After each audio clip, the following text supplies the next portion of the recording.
Welcome to our second episode of this season's Inside the Bible. Truett Seminary has a practice of bringing the best scholars available to help us think through key issues on key passages. This week we have three scholars, magi, wise persons to help us think through the book of Exodus. We have Jocelyn Henderson, Ebenezer Abdul-Jamfi, and Andrew Barrett. Jocelyn, why don't you start us off? Who was your scholar or scholars, and what did you learn? My scholar was Judy Fentress Williams, Dr. Judy Fentress Williams. My apologies. She is a professor. She's just a sharp woman. What I learned was that, according to Dr. Fentress Williams, the Exodus became the lens through which Israel interpreted her experiences and the foundation for the understanding of God, for her understanding of God, Israel that is. She describes the book of Exodus in two parts. Part one is, of course, the Exodus itself, and part two is Exodus after the Exodus. She talks about remembering as remix. So as some of you, many of you will know, a remix is another version of a song distinct from the original in that different tracks are emphasized. Different elements of the song is adjusted, emphasizing or diminishing particular elements. So she talks about the book of Exodus as a remix, right? So she also puts in contradistinction a remix versus a sample. So a remix emphasizes different parts and messes with the tracks and everything. And a sample is just a piece of something else that we put in that is kind of repeated. The sample that she uses in the book is that we kind of sample the story of Moses and place him as this like really great and high exalted figure, when actually people forget that Moses was a reluctant, seemingly ill-suited leader who never made peace with his role as a prophet. They neglect the parts of the story that depict him as the recipient of liberation, not necessarily the liberator. And the practice of sampling overlooks the fact that the agents of redemption are usually women, sometimes foreign and marginalized. This sampling paradigm results in a theology limited to repeating the same old tired elements again and again. But in contrast, the remix maintains the themes of the music and the integrity of the narrative by engaging in dialogue with the original in a variety of contexts. As an example of that, everyone knows Old Town Road by now, but hello, it's the #1 song on the Billboard charts, longest running #1 song on the Billboard charts, not just this year, but in its history. So this whole idea of remixing and making something just as great is how she looks at the book of Exodus. Part one, like I talked about earlier, was the Exodus. I'll kind of dig into that and then we can move on because we don't have time to go through all of it. So part one is Pharaoh don't know nothing about birthing babies. And she's talking about how in the book of Exodus 1, Pharaoh tells the midwives to the Hebrews to kill the sons and let the girls live, as we all know. And they don't. But they tell Pharaoh that the Hebrew women are vigorous and lively and they deliver the babies before they arrive. So she points out the fact that either because of his superior status or just who he is, he just doesn't know any better. And that he just takes that as his word and as the word, and he could be exploited there. The second part of part one, the second remix, is Moses has two mommies.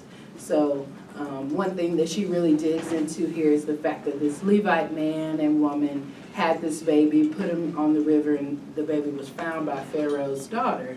So there's this multiple consciousness that Moses grows up with, being raised by an Egyptian woman who is Pharaoh's daughter, but also still having this close connection to this Hebrew woman who is his mother. So he has this multiple consciousness. And she kind of brings out the question of, who are my people? When she goes to Pharaoh, when he goes to Pharaoh and asks, let my people go. The third part was Tell, O Pharaoh, African Americans in the Exodus story.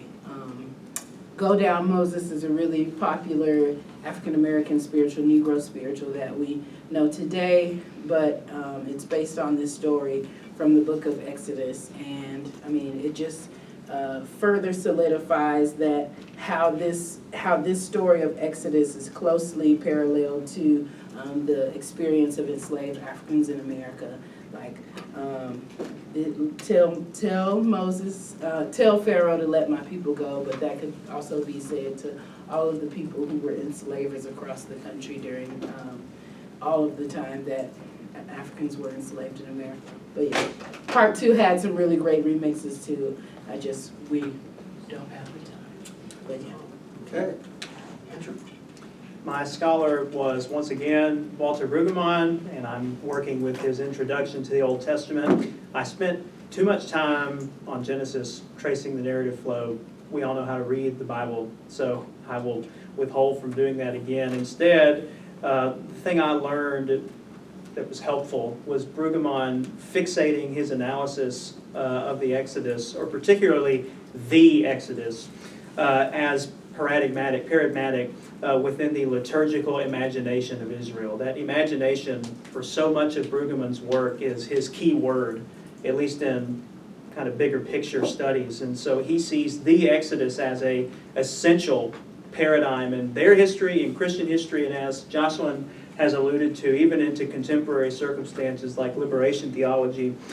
Says Brueggemann, the, quote, imaginative remembrance of this transformative event is not focused on some past transformation now largely lost in its concreteness, but is characteristically and inescapably focused on contemporary and near contemporary occurrence of, quote, tyranny and deliverance that still has pertinence in the retelling community. So he proposes, or hypothesizes, that if this material was formed and shaped and told within the 6th century, for example, there's ample reason to think that Pharaoh, particularly in his confrontation against the powers of Yahweh seen in the plagues, is and should be readily understood as a type of Nebuchadnezzar. And examples of this paradigmatic reuse of the Exodus motif can be found in places like Joshua chapter 4, where Israel crosses the Jordan, 1 Samuel 4 through 7, the account of the Philistines stealing and subsequently returning the Ark of the Covenant, Isaiah 40 to 55 as a whole, where you have the return home of the Jews from Babylon, but also the Lord's return to Zion, which has been talked about a great deal by biblical theologians, because presence, God's presence in the midst of his people, is such an essential part of the book of Exodus. But then, I know this isn't exactly the point of this class, but much of New Testament scholarship employs an Exodus hermeneutic, that they're wanting to read the authors of the New Testament recording their stories and writing their letters with the Exodus in mind, so that you have, for example, N.T. Wright interprets Romans 5 to 8 as basically one giant Exodus motif. Now that's much debated and highly scrutinized in some corners, but still that's what even New Testament scholars are wanting to do, is seeing how the early Christian authors saw the Exodus as paradigmatic within their tellings of the Jesus stories. And much attention has been drawn to Jesus' Last Supper being a Passover meal, and what that means for Jesus' own understanding of his vocation as Messiah. And so Exodus then, with its themes of deliverance and covenant and presence, becomes, for readers old and new, an inescapable theological reality within the life of Israel, but then, of course, across Scripture, and as we're seeing with the help of people like the liberation theologians, even in contemporary matters. Well, my scholars were Ellen James and Nyasha Jr. And Nyasha Jr. talked a little more about the Exodus story, and before she looked at the role of women.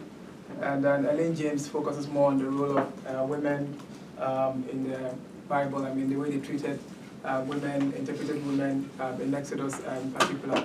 So basically, one of the major things I learned, from treating on the book of Exodus, how they treated it, was about the name of God I think Nyasha Jr. did a great job with that one, where he talks about the tetragrammaton, the Yahweh, and then she said that the Yahweh in the Hebrew is a verbal phrase, and it's not a noun. And to me, it was very informative because it kind of teaches me a bit about the kind or the person of God, the God that we serve.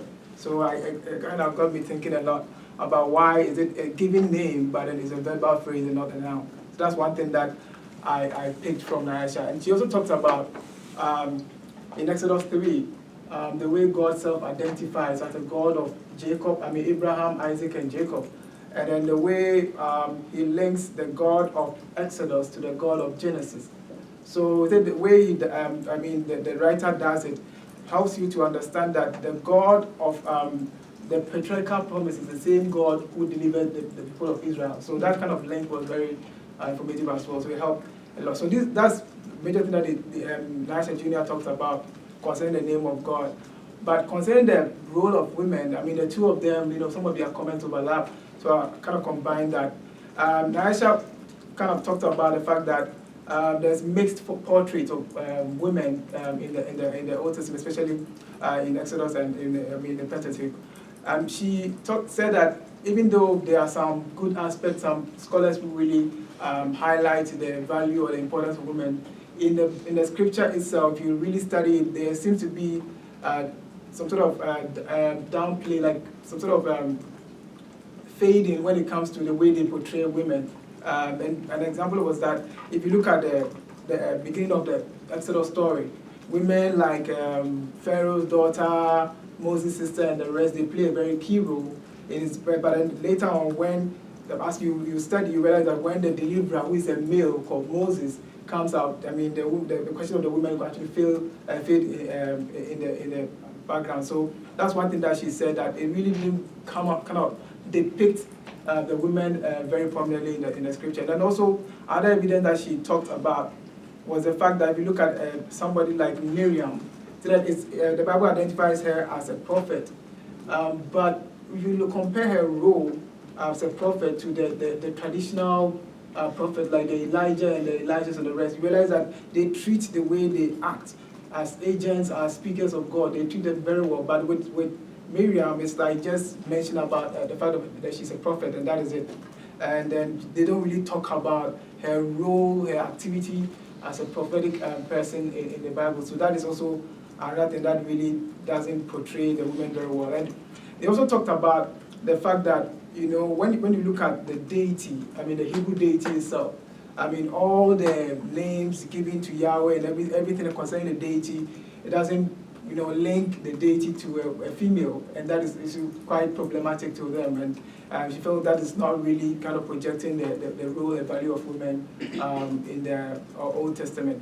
And so basically, these are some of the things that they talked about. But then Ellen James also focused on the liturgical or prophetic leadership of Miriam, because she said that even though Miriam in Numbers, she disobeyed or rebelled against Moses, and some scholars really focus on that. That in modern scholarship, the emphasis is more on her liturgical and her prophetic role. And even in the contemporary art, they portray her as the one, singing and then doing great things, and it's really a good thing. So Ellen James actually tried to retrieve the importance or emphasize the importance of Miriam in the Exodus story. So here is what they talk about, the value of women and why in scholarship the response and interpretation have been mixed. So that's what I picked from that. Good. So what questions would you have for your writers? Jocelyn? So as I read Judy Fentress Williams's take on Exodus, she talked about the multiple consciousness of Moses, living in these two cultures. And I thought about W.B. Du Bois talking about the double consciousness of Black Americans. And I was thinking about how W.B. Du Bois would read the story of Moses, or how Dr. Fentress Williams would read Du Bois' double consciousness, and where those things overlap, how that conversation could go, just like thinking about where the similarities are of being of these two cultures, of being African, also being American, but being Hebrew, also being Egyptian, just all of the thoughts of being this really multifaceted person, the types of ways you have to carry yourselves, the things that you have to say, maybe the code switching, the ways that you have to carry yourself in the world, just a lot of thought around that, so yeah. Thank you. Mhm. Andrew? Most of my questions are derived of the fact that this is an intro and not a commentary, but Brueggemann mentions how in the Sinai Pericope, Exodus 19 and 24, there's a tension between humanitarian laws and then what he calls really strict absolutist formulations. And they're stacked, he thinks, deliberately to create that sort of tension. And I just wondered what kind of thoughts that brought up about authorial versus divine intention then. And just would have been interested in exploring that further. Why did Israel think stacking that was important? How might that be understood as